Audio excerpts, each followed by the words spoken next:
Berenice Jackson interviewing Eunice A. Wagnon from Monette, February the 14th, 1985. May I call you Eunice? You may. Eunice, where were you born and raised? I was born at Weatherford, Oklahoma, and my grandfather had homesteaded there, and my mother grew up most of her life. Mm-hmm.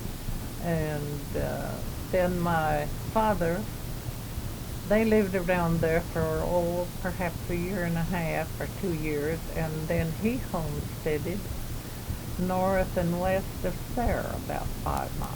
And what year was that?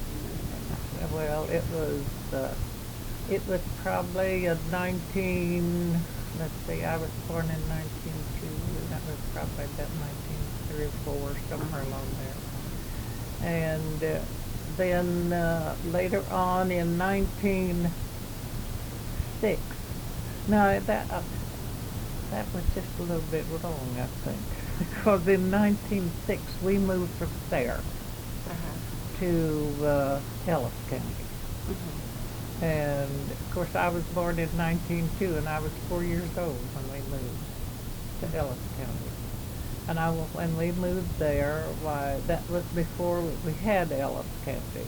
Well, that's what I was going to say. It was Old Day County. Old Day County. Mm-hmm. And my dad, how come he relinquished his claim as there for claiming to a man for a claim in Ellis County. Mm-hmm. And Dad finished proving up on Bob Dudley's place, and Bob Dudley went down and finished proving up on Dad's place. And that's the way they traded. Which one beat the other one? I don't know. Probably Nick and Beth one. Probably. But anyway, we lived there. We lived on that place till I was in high school. Mm-hmm. And then Dad's work took him farther away, and when we were in high school, they moved over on Turkey Creek and lived over there for 2 or 3 years, and then, or 4, and we girls went to high school, and then we both taught. I taught 5 years, and my sister taught 10 years, or almost 10 years. And well, who was your daddy? What was his name? Dolph Kirby. Dolph Kirby. Or he signed it I.D. Kirby. And your maiden name was Kirby? Yes, my maiden name was Kirby. K-I-R? K-E-R. K-E-R. Well, now, my grandfather signed his name K-E-R-B-Y, and his brother said he didn't spell it right, and he spelled his name K-I-R-B-Y. Well, maybe they were both right. So, maybe they were both right. And Grandpa's people came from Ireland. Mm-hmm. And now that's your father's people. That's my father's people came from. His dad came from Ireland, and his mother was, well, she belonged to a tribe that was almost decimated in Texas, and they joined the Cherokees. Oh. And later, and... you don't remember the tribe? I never did know the name of that tribe. Mm-hmm. But then, when she and Grandpa, they were married, I think, in Missouri, and they moved to Texas, and Grandma passed away in South when they lived down in Texas. Mm-hmm. And Grandfather came back to Oklahoma, and moved to Oklahoma. Mm-hmm. And he ran cattle, so they just herded them, leased land. And then when he got old, he retired, and we girls stayed with he and Grandma and went to high school in Clinton, Oklahoma. And then when we got old enough and enough education, we both went to teaching. I went to teaching a year before she did. because she didn't graduate when I did. Mm-hmm. We started school at the same time, but she was a lot younger and she depended on me. Mm-hmm. And one of our teachers said, told Mother, she said, Eunice, well, when they have to take the 8th grade examination, if Eunice will pass it, you won't. She depends too much on Eunice. And that happened, huh? And that happened, it sure did. Mm-hmm. So Well, what was your mother's? her name was Rockwell. And her people came from they went from England. You know, that they was unhappy with the English church at that time. Mm-hmm. And they went to Holland. Uh-huh. And then from Holland they came to America and they settled in Manhattan, Well, in New York. Okay. mm-hmm. And grandfather was in the Union Army and was captured by the South. Mm-hmm. And he had got shot, Mm-hmm. and that's what killed him. Was they couldn't remove at that time they couldn't remove that bullet, and it finally caused his death. Wow. When he got to be an old man, he had 13 kids. Oh. 13 children, I should have said. Anyway, 12 of them lived to a ripe old age. Well, that was good. That was a good record. It was a good record, and grandmother was part Indian, and What tribe do you have? it was Cherokee and now I can't remember right now.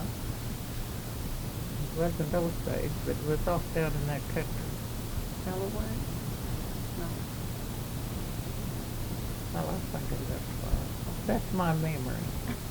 Sometimes Well, I could probably in the next minute or so I can think of it, but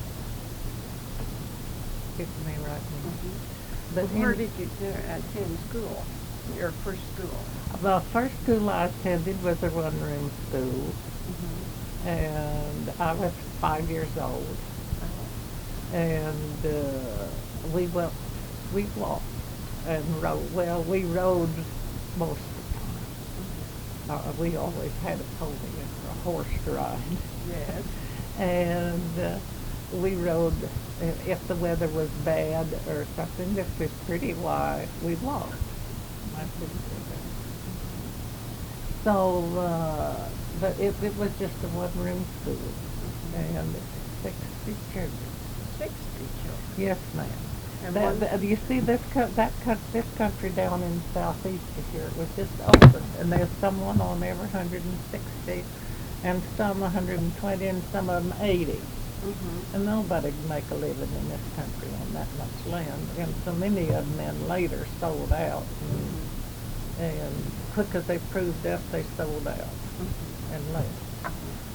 So, but there were 60 children at one time in that school. Can you describe how the teacher managed that many? Can you describe what Yes, day? because I taught in a one-room school you for did? 5 years. Well, then you could give us a Yes, good first hand. I'll tell you, I don't know how to, but now this is my sister, and she'll help us. Good. How do you know I'll help? Well, we've got Let me to, move my coat off there and be more comfortable. Bother for me. you. I can sit. I was by here a while ago and you weren't here, so I went on and got some groceries. oh, And what is your name? Eula, Eula Wagnon, E-U-L-A. Uh-huh. W-A-G-N-O-N. Okay. And you. Now she wants to know about those one-room schools we went to. Uh-oh. And I talked to part of it. And now you tell her some more about them. How you doing? Hello. I believe we were talking about the one-room school, and the reason I ask you to describe a day in a one-room school is because we send these tapes, you know, to Oklahoma City, and a master tape is made.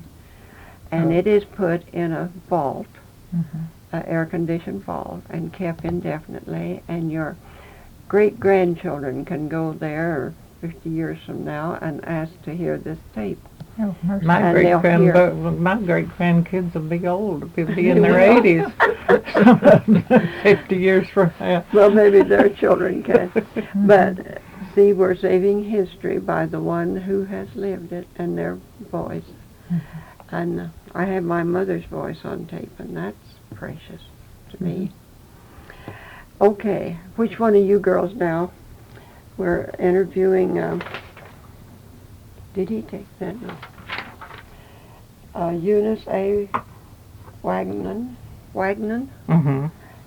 And Eula. And Eula. Are you Hey. girls Sisters. twins? No, Just sisters. 15 months difference. Oh, almost twins. Almost. And we married brothers. Oh, you did? So- Mm-hmm. That's how come our names, well, there's a few years. I married before she did, but there's a few years that our names was different. But Mm-hmm. most of the time, our names have been the same. Your names were Kirby when you were girls. Mhm. Mm-hmm. Which one of you want to do the describing Let of her this? do it. I may stick in. Okay, that's fine. Well, then they would start children maybe at 5 years. Mm-hmm. I think that's what I was when I started. Mm-hmm.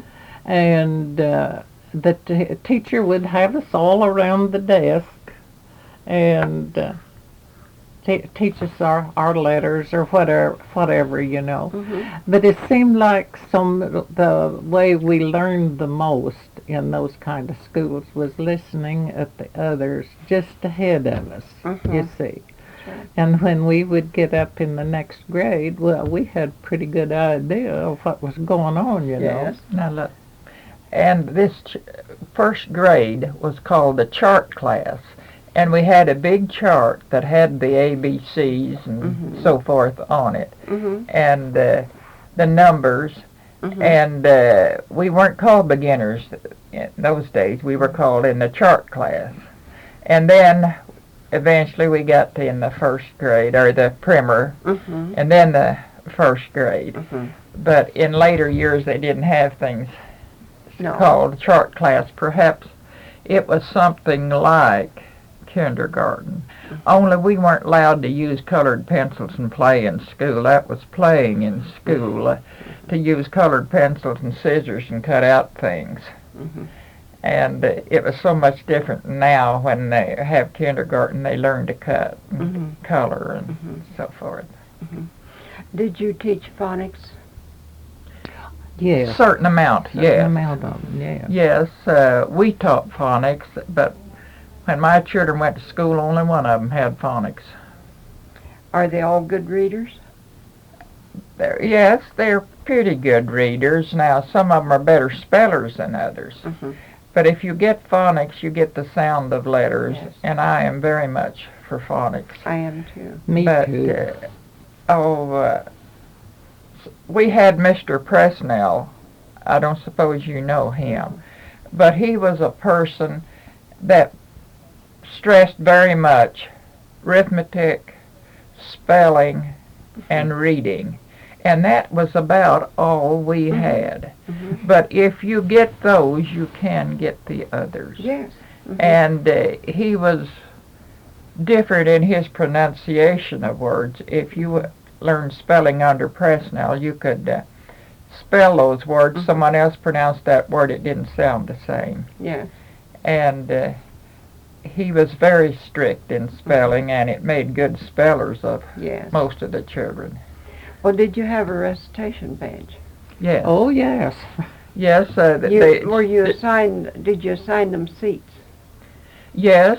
You assigned them seats, and they may have been scattered all over the house, the primary children, some of them, depending on how crowded you were, where you had to put them. Mm-hmm. Sometimes you had them sitting in your chair and you stood up if you were overcrowded like I have been. And the seats, describe the seats. The seats were usually double seats. Mm-hmm. There was 2 in a seat, and sometimes we put 3 in a seat, little folks, and they were crowded up, and they had a desk, one desk for all of them. It was full length in front of them. Mm-hmm. And they had, the desks had, every desk, the front of it was a seat. And then the next was a desk, and it had a seat on it. And then under the desk was a shelf to put your books, so you kept your books right under the desk, Well, if the there table were of the desk. two eighth graders sitting together, they would have to use this shelf under there. Yes, Because that both of them the together. Desk, now, the desk had a shelf in it too, didn't it? All the way across? Yes. Oh, yes. Uh-huh. Uh-huh. And then the shelf underneath there. Okay. Well, that shelf underneath was. Wagnon. Uh-huh. And sometimes children copied from one another, sitting so close to one another that way, and it was hard to distinguish who was copying from whom and so forth, and we had to watch those things. And well, the thing was, when I went to school, she wouldn't put all the grades in one group. She would mix the grades up. 6th grade and 8th grade, or something like that, so there couldn't be so much copying. We kind of all seated them according to size. Yes. Now sometimes a smaller child would be back up in the 8th grade, Yes. but they had to sit up more toward the front because the seats, the bigger seats were in the back of the room, and then the smaller seats in front. And what games did you play? Oh, black man and tag and Ball.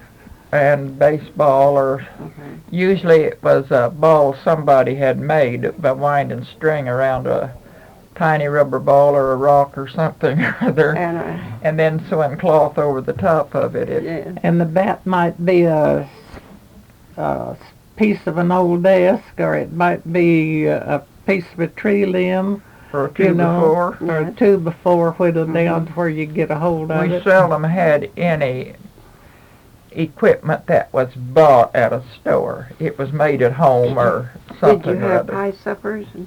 We had pie suppers, and we had literary and debating teams and spelling bees, and we had geography games where we hunted up names, and then we competed in mathematics and arithmetic. Then choose up ciphering matches, we called them. Did you have matches with other schools? Yes, in spelling.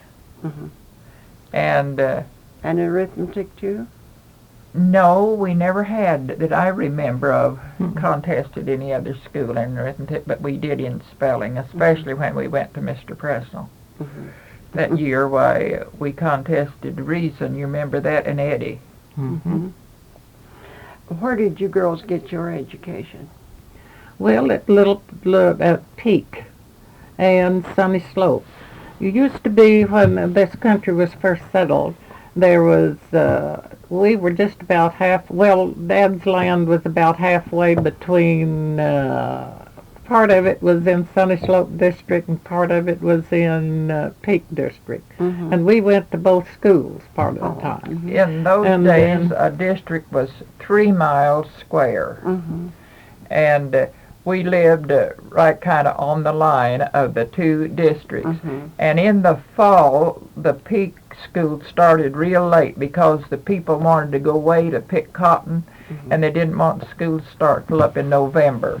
So they would send us to Sunny Slope, start the 1st of September, and we would go until the school would start at Peak. And Mother and Dad were very insistent that we go to school somewhere, be in school all the time if possible. Did you go on to high school? We did. Yes. And we lived a long ways from each school, so we had to go horseback. And most of the time, our schools, we had to carry water. Somebody would, or a couple of kids would go to the nearest place or creek or whatever and get water, a bucket of water, and bring to school. And everybody used the same dipper. Oh, yes, everybody used the same dipper. Yes, And you and carried your lunch In buckets, we had in lunch. syrup buckets. Yeah, our lard bucket. or lard buckets, or just bucket. I still have a bucket, a half-a-gallon bucket that I carried my lunch in school. I remember one time Mother fixed me a pretty baked apple to take to school. Well, Sister was sick and couldn't go, and I took my baked apple to school, and it looked so pretty when Mother put it in the oven, and I got to school, and I opened up my dinner bucket, and I just cried, and I saw that old wrinkled apple. You know how a baked apple would look. And I said, that isn't mine. Mother sent me a baked apple, and I know that isn't my bucket.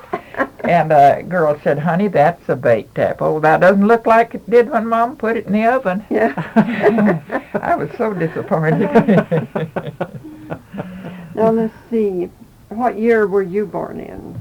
1903. 1903. Well, you're almost twins. Yeah. Okay, can you remember World War I? Oh, yes. We were in high school in World War I. Yes, and that was flu time, and they Yes. taught us military training at school. We were going to school at Clinton, Oklahoma, and they'd get us out there and march us whether the snow flew or didn't fly. Oh, dear. And I remember one day they marched us from this north building to the south building. The north building was the high school and the other was grade school, but they was going to have some guy come make a big talk. And it was during flu time, and they had to stand up while a preacher opened up the services, and there was kids just dropping down all over there. They out with this flu. We had to wear flu masks. Yes. And marching that far, our lungs were just Full irritated too much. And then when we got in there, why, the first one then another dropped down in their seat. Well, I'll tell you, I thought we were going to have to get a choke rope for him. Oh. He just got to talking, and I know he prayed for 30 minutes. And, you know, when he got through, when he started, they was all standing up. And when he quit, there wasn't a third of them standing up. They was all sitting down. They just got sick. Yes. Well, the Baptist preacher got up first, and he entertained with something funny, and he just made his talk short, you know. And then this other guy got up there, and he like never stopped. Until, Well, why did they teach you have military? I don't know. Just to Did make you us have- patriotic, I suppose. I don't know, but we had to learn the military Right about terms, face. and about face, and right dress and left dress, and squads right and squads left, and we were in squads out there. Well. And we had, well, it was good for us to learn all that. Oh, We yes. would never learned it otherwise, would we? no, we sure wouldn't. And the night the armistice was signed, the people knew about it, you know. That night, I'll tell you, that town, you couldn't hear yourself think all night long, hardly, for celebrating and guns going off and pounding on old tubs, anything to make a noise. We was getting ready for a football game, too, and we'd march downtown to, you know, to make these snake whirls or whatever we called them then, I don't know, twisting, and, you know, we had a bonfire, and when the word came in, and then we really celebrated. I don't know where we even played football next day or not. I don't remember, you know. Did you have anybody in the war? Oh, cousins, I Just guess. cousins. Did you do anything like the Red Cross did? Did you help in... Oh, yes, we went out and picked cotton one day. I was in 8th grade, and you were in the 9th, weren't you? And they took us to this cotton field, and take town kids to a cotton field, and yonder's a pretty bunch over yonder, and they just run through that field and scattered the cotton, and that farmer was really unhappy with them. And what'd you do with the cotton? Well, we each had to take a little sack, and it was stacked there at the end of the field. But we never picked enough to mount to anything. We destroyed more than what we picked. I knew better than to run through cotton and act like that, but a lot of kids didn't. They just run to pick the prettiest one here and the prettiest one yonder, and it was kind of a sad deal in a way for the farmer. He didn't want us to come back anymore. Well, you couldn't blame Of course, him. we donated this cotton we picked, and I don't suppose we made him over 30 cents, too much, you didn't get much for picking 100 pounds of cotton then. No. And you take 35, 40 kids out and them just run here and run yonder, I'm sure they destroyed more than they picked, or knocked out more. And you donated the money for the war effort? Yes. Uh-huh. Yes, that was to go with the Red Cross. I'll bet that farmer loved you kids. Yeah, I'm sure he did. All right, let's go on to 1929. You remember what happened in Yeah, my son, no, I don't remember 1929, That was the 1928. crash, wasn't Yes, it? that was the In crash. 1928, my son was born. Oh, well, you can remember that, That I'm was sure. close, Yeah. All right, what That year was were, a banking moratorium, and what year was were you married? In 1924. Uh-huh. And my daughter was born in 1925, and my son in 1928. And what year were you married?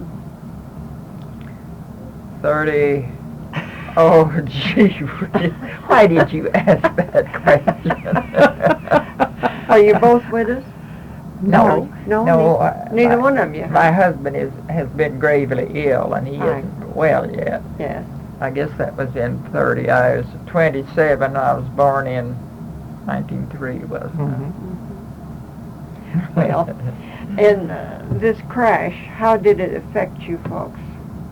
The banks all failing and... Well, it affected because at that time we had grass and had a place that we could have put some cattle, and we couldn't borrow a nickel to buy more cattle for our grass, and it worked hardships on a lot of people. There was no money.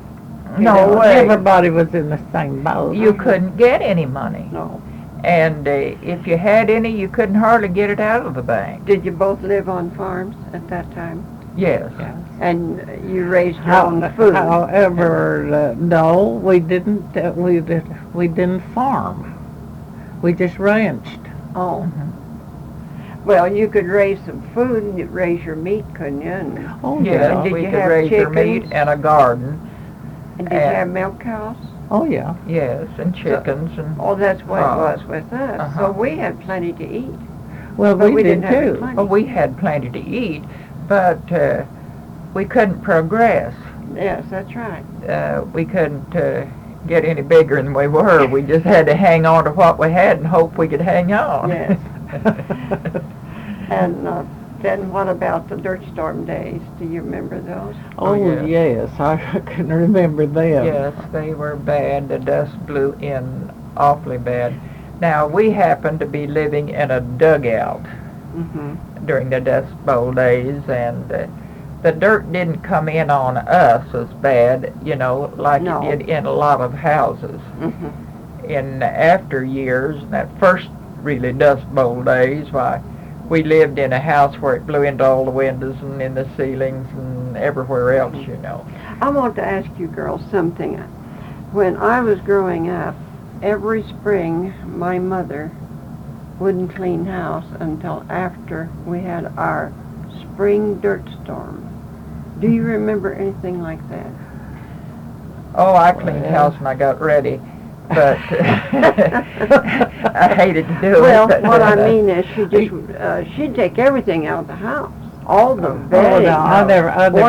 I never was a did that. fanatic housekeeper. I did Well, what I had to do, and that's... She did that twice a year. Well, I usually go through mine every spring, but it's usually after the dirt quits blowing.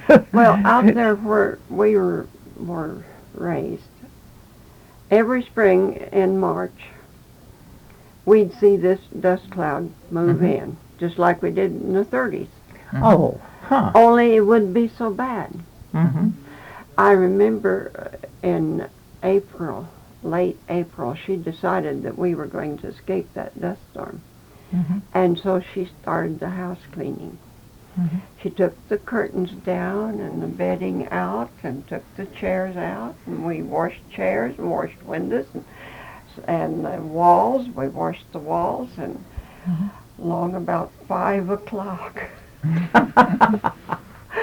here came this, and I just wondered if you folks down here had the same thing. No, now I don't remember a dirt storm until then. Do you, Eula, No. of a spring? No. I don't remember. Oh, well, of we course, had. where we lived, it was mostly grassland everywhere. I think that And where was we one grew reason up. we didn't have them, because there was no farming around there where the dirt would blow.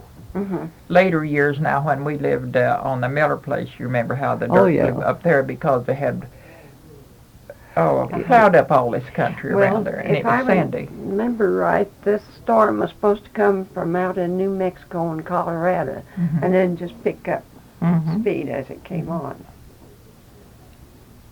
Well, tell me about the dirt storms and the Black Sunday. Well, the Black Sunday was a beautiful day until about 1 o'clock. We lived east of Camargo then. Mm-hmm. And it got so dark. Well, you could see that storm a-coming, and when it came across the red lands up north of that red farmland, Mm-hmm. there were just red streaks all up through that black dirt, you know. And That was Black Sunday? yes, ma'am. Hmm. And then that was in the Wait just a minute. that was right after noon.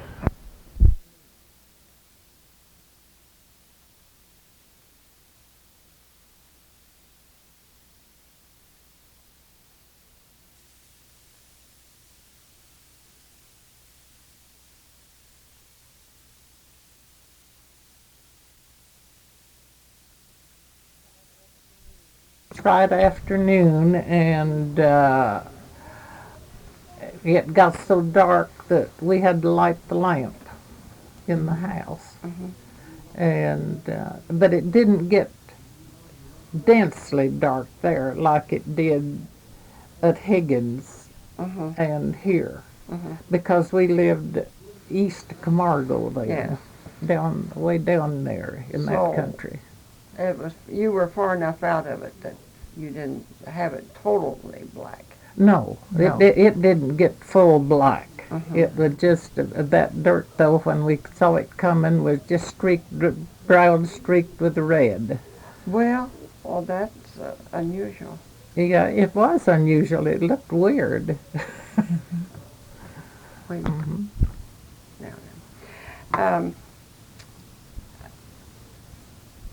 now, we didn't have the red dirt up there, because No. we have no red dirt. Yeah, well, there was red dirt north. Do you have a picture of it? No. Neither one of you took a picture of it? I didn't either. A lot of people was frightened. Yes. Some of them thought the world was coming to an end and all that stuff, you know. I wasn't frightened, but I just thought, I don't know, I wasn't frightened about it. I wasn't either. I just thought, gee, it's dirty. And we got in the house, you know, with our kids were, one of them was 7 and the other one was about 10 Mm-hmm. then, and we were all in the house, Mm-hmm. and the chickens went to roost and all of Yes. that bit. Well, it was so dark where I was at, you couldn't see your hand in front of your face. Oh. And I had my little boy on my lap, and I couldn't see him. Hmm. And my husband ran to shut the windmill off. And when he came in, he said, "Where are you?" And I reached out and touched him. He couldn't see me, and I couldn't see him. So he knelt down by the chair where I was sitting. It was such an eerie feeling. There was such a feeling in the air, just weird. Mhm. Just like I was sitting in a... And our voices sound like when you hollered down into a barrel, you know. Mhm. That's the way our voices sounded. Hmm. Well, it wasn't bad like that where It we were wasn't. living then. And cleaning up after that, wasn't that a job? Oh, Mhm. yeah. It was But then terrible. we had several dust storms after that that bothered me worse. It didn't blow in where we were. That one didn't so bad. But later years I had them that blew into where maybe there'd be an inch of dirt on the floor. Uh, living on a farm, I suppose you butchered your own meat. Mhm. Yes. What did you use? Hogs or big Both. Well, cattle? both. Mhm. Of course, we could salt the hog meat, you know, Mhm. or sugar cure it or Mhm. something, and keep it through the summer. Mhm. But beef, we had to butcher that in the winter and hang it up in the tree, you know, and Isn't when, that amazing that you could do it then? You can't now. Well, we could now if we thought so. You think so? I yes, think so. I do. I don't see what the difference would be. It'd be cold enough. Now, sometimes we would hang it on the windmill or up in a tree, and then if it looked like it'll be a hot day, we wrapped it in something and put it in the shade, Oh. and then hung it up at night and let it freeze again, and then you didn't let it hang there in the hot sun. Mhm. Or there was another way that we did was if, for instance, an animal got crippled or killed or something, and we knew the meat was good, we butchered it right then and fried it Mhm. and put it in a jar and poured lard over it, and it Mhm. would keep. Mhm. That was Did you one ever way. can beef? Oh, yes, a lot of it. And we'd put it in a big stone jar Mhm. and then just pour hot lard over it. Mhm. I remember we had a calf that another animal knocked off into the canyon, and Mother was bringing the cows in, and she saw that it broke its back. But she came to the house and got Daddy, and they went down and butchered it. Mhm. And then we fried it down, and it kept real Yes. good and was good. That's just something I remembered. Mhm. Well, in those days, we didn't dare let anything go to waste. No, we didn't, and we made a lot of kraut, and we made cucumber pickles, salted them down in the summer, and then finished them up in the winter. And the same way we picked wild plums and made jellies and jams and currants. And wild currants. And didn't that taste good? Yes. And Did I you- still make plum butter and I plum love jam. I do plum too. jelly and butter too. Did you have fruit trees? We didn't where we lived, but there were a number of orchards put out in this country. We lived down the southeast part of the county, and we would go there and get fruit. And but we didn't really have any fruit trees on our place. Okay, what come up next? Okay, do you remember what you sold your cattle and your hogs for in the Yes, Depression days? I remember along about the dust storm days Mhm. that we sold our calves for $4 a hundred, and we drove them to Gage, Oklahoma, 35 miles to deliver them. And the calves were averaged 400 pounds, and we hadn't been feeding oil cake too many years, but one calf would buy 1 ton of oil cake to feed our calves. Well, it'll do the same thing and more now, only we have expenses now we didn't have then. In those days we burned wood and we didn't use gasoline. We had team and wagon, and today we have these other luxuries and Yes. we're paying for Yes. them. That's right. And your hogs, what would they bring a pound? I have Well, no $3. idea. Something like that. $3 a A hundred. pound? 100. $3 a hundred. And eggs were 10 cents a dozen. And I remember one time Daddy took a case of eggs pound and got 3 cents a dozen for 'em. It's in the summertime. And cream. I can't remember what that was a pound. Do you? No, I But don't. some people sold cream, and I marvel that people lived eating that. because they would put it in a 10-gallon can and keep that a whole week without refrigeration. Haul it in the hot boiling sun to Ireland. They'd pour it up in a big old iron barrel or something and haul it then to Camargo or Leyte. And made it into what? Butter? Yes. And what kind of butter would that be? Well, that'd be shipped from there to somewhere where they had Probably Clinton or some other place to a creamery. Yes. And probably it was 2 weeks old before it got to the creamery and had never been under refrigeration. Well, didn't your mother have a place as cool as she could keep it? Oh, yes. She had a little place, back in the bank. They built a little house into the bank, and then she had a little square place, and they cemented that up, and then they poured water in that, and then they could set the milk in that, and it would cool. Now, when later years, where I lived on a ranch, we had what are called a milk trough. It was a long trough, and the water from the well run through this trough and into the horse trough, and this was in a little house. And I had set the crocks of milk in there, and they would keep all day. And it was my job to skim the cream off. Yes, and then we'd skim the cream off and churn the butter, and we had good sweet butter. Yes, and had we nice used to, buttermilk. Sis and I used to churn, and I remember we'd just jump up and down around that churn. It was a churn dash, but we used A crock, tall and kind of slender, and you had this wooden dash. A stone churn. Oh, shoot. Well, we can laugh about it, and it does seem funny to us now. But we almost lived on horses. Riding, Riding. Yes, we had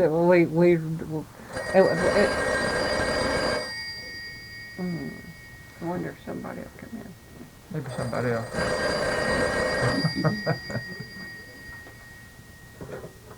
Hello. I'm going to have to go pretty soon. I've been here about an hour. This is Berenice Jackson at the Church of Christ. Are you coming in this afternoon? to go, and in World War II they was too old. Yes. So They were lucky, weren't they? yeah. Did you have anybody at all in two? Well, my son was in for almost a year. But then since then in the Vietnam War, well, I've had a grandson in the Marines for. We'll have did 20 years this spring. Well, did he stay in the Marines? He stayed in the Marines and has been for 20 years. Well, did Eula have any children in? Yes, her son was in Europe. In World War II? In World War II. Well, whereabouts was he, do you know? And where he fought or anything? Was somewhere in Germany. I've heard him talk about the way that it looked in Germany after the war, you know. But I don't know how long he was in, because they lived in Kansas then. Oh, I see. And he went from Kansas. Yes. He was just in the Army. He wasn't in the Air Force or Navy. Oh, no. He's in the Army. Well, my son was in the Army what time he was in, but he was a little late for today. Wasn't conscripting them or didn't want to. He volunteered in the first place, but that was during the Korean squabble. Oh. And he never did get across. He did most of his service in the northwestern part of the United States, up in Washington and California and Washington. Did either one of you have anybody at Pearl Harbor? No. No, we didn't. Did you, in either war, did you help in the Red Cross? Well, I did, yes. What did you do? I lived in at Meade, in Meade, Kansas then, and I made pajama suits and things like that for whatever they needed, you know, and sewed for the Red Cross. Or Well, I did a lot of that. did you donate any jelly or fruit or anything that was canned? Oh yeah, I'm still donating. You are? Yeah. In what way? Well, I donate food for the needy Mm-hmm. and things like that here. Here, we have some people that don't have enough.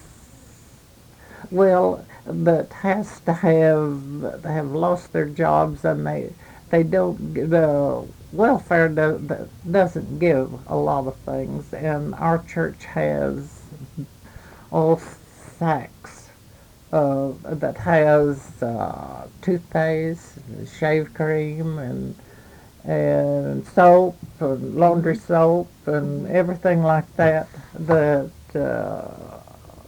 the food stamps don't buy. It just buys food. And we have those sacks that we give away all the time. And then we have a pantry that we all take food in and put there, and we also donate money to buy things that won't keep in the pantry, you know, like meats and things like that. And now that's here in Arnett? yes, ma'am. Well, And the lady at that handles that, what they called, the welfare deal. The way, I guess you'd call her a welfare lady. But anyway, she will tell them who needs what, and they take it there and leave it, and then she gives it to the people who need it. She knows. well, Like there was one couple came through, and he had a job, but it was 2 weeks before he'd get pay, and it took what money they had to give him a place to live and utilities, and they didn't have anything to eat on. So we fixed them up for 2 weeks till they could get. well, that's And really things great. like that, you know, our church does that. What is your church? Methodist. Methodist. Well, that's great. And then we belong to the Ministerial Alliance, and the Methodist women gave $150 to that. Well, That's for transients who come through that need help. And if they have a stipulation, if they'll go to the courthouse and show their credentials, you know, why they can get. They'll give them money to buy them food. They won't give them money, but they'll buy them food or gasoline. well, You know, there got to be some that would come through and that they didn't spend their money for food or gasoline either. They wound up the beer joint, yes, or beer parlor, whatever you want to call it. yes. So anyway, that is. Well, that's good movement. So that's what we do And all there's the a lot time. of people appreciate that too. Oh Because yes, there's a lot of good people in the world. there sure is. Okay. See, now that brings us up to about 1950, wouldn't it? Yeah, what would What were you doing in 1950 in the 50s? Oh, ranching. Uh-huh. We ranched all Were the your time. children through school now? And Oh yeah, they were grown, and let's see, 1950. That was after World War II was over in what, 45 or 6. and the Vietnam War, Yeah, and we're through with that. yeah. Well, we ranched until my husband became an alcoholic, and he got mean with it, and we separated. Oh. And I went to New Mexico and worked on the Indian reservation as a substitute teacher, and I substituted in all 8 grades.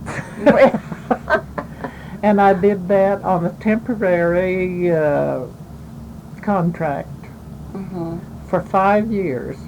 Well, And then they didn't want to let me go, but the government wouldn't hire me because I was 70 years old.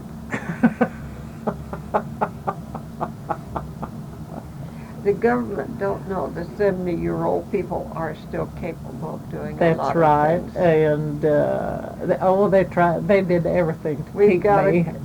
We have a president now that's, what, 74. Yeah. So anyway, I was there for 5 years, and well, I could outwalk any teacher there and follow those kids, you know. And I would take them on. We would go to other places, you know. I'd take a bunch of them. For instance, we'd take a bus and take them to Albuquerque. We'd go to the zoo, and we'd go to the airport. And at one time, they loaded all of them on a plane, buckled them in and everything, but we didn't go anywhere. So they'd know what it was like on the inside of an airplane. We'd take them into stores that had escalators and let them ride the escalators, and learn how to do that. And the elevators, the same way. And we'd take them to the bakery and let them see how bread was made. And we'd take them to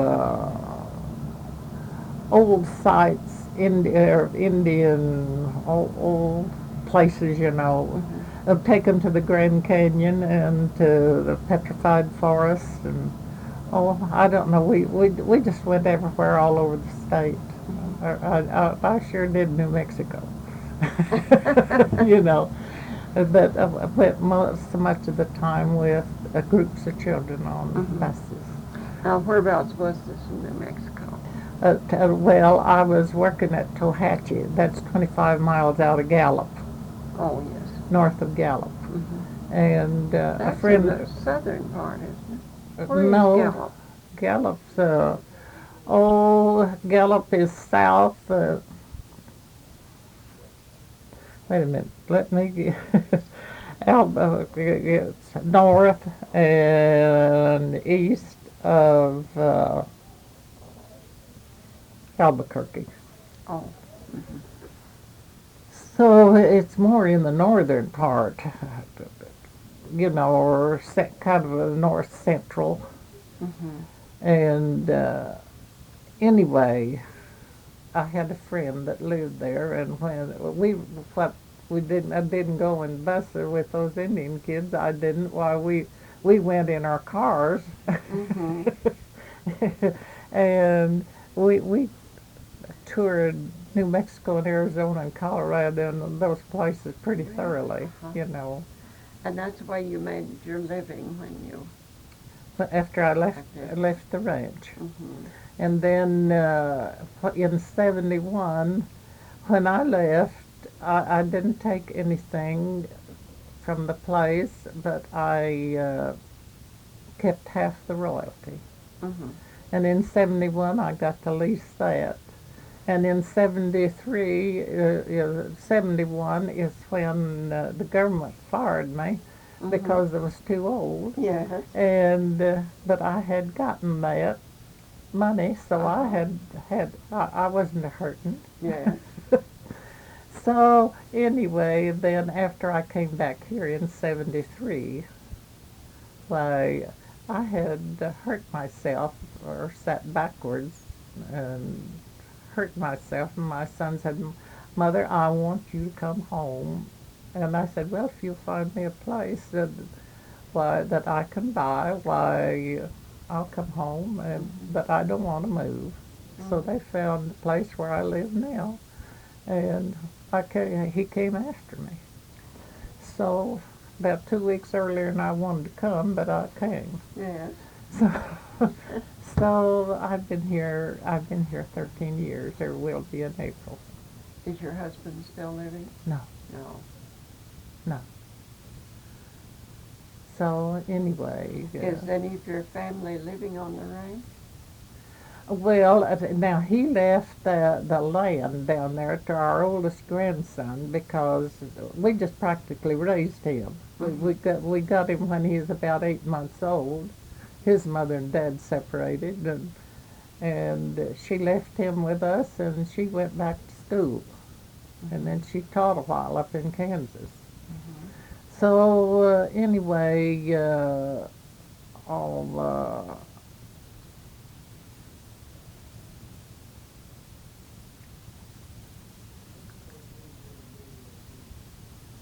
That place down there, that our grandson still owns it. Well, that's good. It's still in the family. It's still then. in the family. Well, And my folks, I inherited part of they had 520 acres, and I inherited half of it and my sister half of it. But I bought her part of the land, and while I was working in New Mexico, I paid for that. Yeah. Because when I went to work up there, I went to work for $3,000 a year, and so I went to substituting, and they said it wasn't fair, so they gave me a new title, and when I left there, I was drawing $7,000 a year. So And that was pretty good that's money. pretty good money at that time. Yes. So anyway, I paid. I paid. Well, I had borrowed the money from the school land department, and but I paid that out while I was teaching up there. Well, that's great. And so then my son has it now. He has used it ever since I left home. Why, that part, of course, that part was mine because folks willed it to me. And anyway, he has it now, and and I have gotten oil lease on that. A couple of, well, I got a good oil lease or I thought it was good anyway, during the boom. And they had never drilled right around in that part, and I got 400 an acre. Well, I think for 3 years ago. But now this year, well, they drilled on one of them, one section, and the other section they let it go, and I got 18,000 the other day, and the lease on that, you know. Well, So- that is marvelous. So Do I you have a have producing well now? 3 or 4. Oh, you do? Yeah, there's 3 down on the river. But there's 4 down on the river, but Well, one now of you them speak it down on the river. What river is it? Canadian. Canadian. Our place at the bridge, that north end of that bridge was on our place. The old bridge? Uh-huh. And the other bridge is still on it. It is. Uh-huh. Well, then it was, I wonder if you owned that bridge back in the 20s. I mean, that land. No, No. we bought it in 43. Did you ever cross that river and get stuck in the sand? No, I never did get stuck in the sand, but I've dug cattle out that got bogged down in that sand. And one time we dug a heifer out, my husband and I just stuck the spade down in the sand. I didn't want to get the handle dirty, you know, and went to wash my hands, and I came back, and we never did that spade had gone down. We never did have no spade after that. And I thought that It was may have something. gone clear to China. Well, it had gone somewhere because it sure wasn't in sight. I said, "Did you move my spade?" And he said, "No. What'd you do with it?" I said, "I stuck it right there."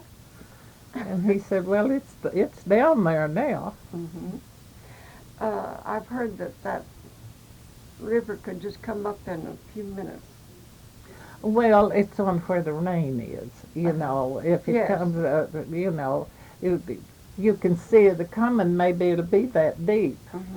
That it's it'll be where there's been a cloud burst or something, up that, and it used to come down off. I've seen that thing a mile wide almost through there. But since we've been there, they have built. At first, they built Conscious Dam up in New Mexico, and then they built this one up here by Borger. Oh, what's the name of that? Remember? I know it as well as I know my own. Yes, I do too. But I can't think of what the name of it is now. But since then, why, that river, they're even farming it out in there. Oh, they are. They sure are. They're fertile. They pull that salt cedar out, that's all over it, and fertilize it and grow good crops on it. Well, does it root down to water, the crops? What'd you say? Does the crops root down to water, you think? No, I don't think they do that. I don't think the water's that close to the top. It's just sandy enough to hold the water. Then. Oh, yeah. So. What do they raise on it? Oh, just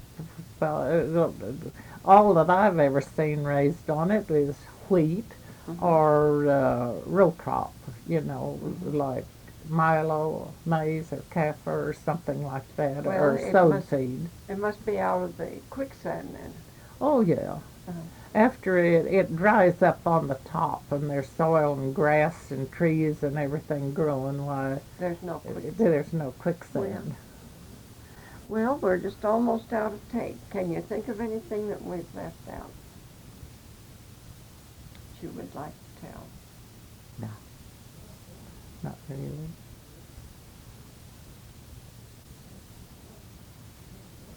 But I do know that if it hadn't been for oil, Ellis County would be in one mess.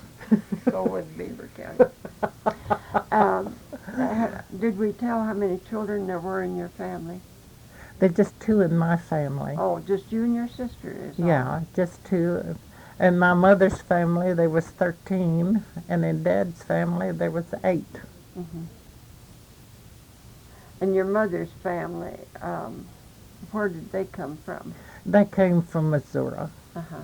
You see, Grandpa met in Arkansas. Grandpa met Grandma in Arkansas, and they married, and then they went up to a mining town in Missouri, and Minden Mines, and that's where my mother was born. And then they moved, they went from there. Why, he came, and he was in the run, when they run for places.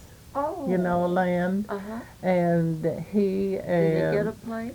Oh, yes. He and Uncle Frank and Uncle Will all filed on land there northeast of Weatherford, about 5 miles out. And when he saw a campfire, Grandpa did, and went to it, and it was Uncle Will and Uncle Frank. And their land wasn't adjoining. Uncle Will's and Uncle Frank's was, but Grandpa wasn't a mile away. So they all filed on land and proved it up right there close to. Well, that's good. About 5 miles north of Bedford. And they used to talk about how long they waited at the line before they could come. No, Did they ever tell you any stories about the race? Well, no, really, I don't remember. Well, I sure thank you for coming. I've enjoyed you and your sister. Well, thank you. And this is another good education for me. I've learned a lot from you girls that I didn't know. Oh, sure. And I sure thank you. Yeah.